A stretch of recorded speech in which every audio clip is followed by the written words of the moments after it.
Audio Excellence fait évoluer ses produits. Oui. En particulier, on a là deux modèles devant nous. Alors, rentrons dans les détails. Alors, nouvellement, on a la Solo One, qui est un produit qui a en fait exactement les caractéristiques de la Vertex 1, qui est ici, qui a un petit peu évolué aussi avec un design rectangulaire, au lieu d'avoir les bords arrondis comme à une époque, avec une grille qui est exactement à l'identique de la taille de l'enceinte, pour pouvoir être intégré dans des pièces de jour et des pièces de vie classiques. Mais qui reste sous son appellation.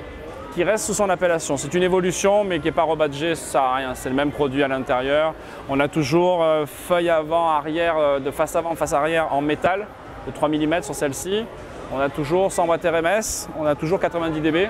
Donc on a toujours une enceinte qui est ultra performante pour des salles de 20 mètres carrés ou des surrounds dans des salles plus grandes.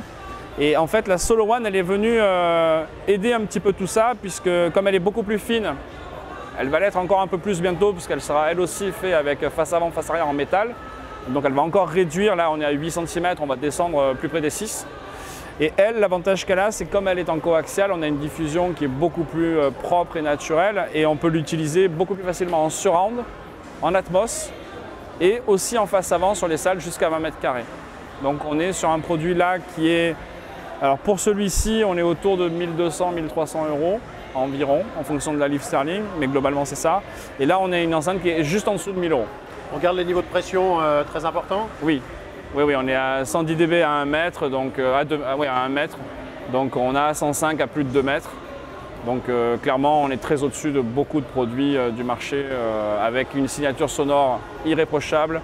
On est toujours sur les filtres en mode série et pas parallèle, donc des courbes très douces. Pas d'altération au point de filtrage au niveau de l'écoute, c'est vraiment très bon, très neutre, très dynamique. Et c'est des produits aujourd'hui qui sont déjà installés dans plusieurs installations sérieuses et qui donnent, on va dire, tout ce dont on a besoin.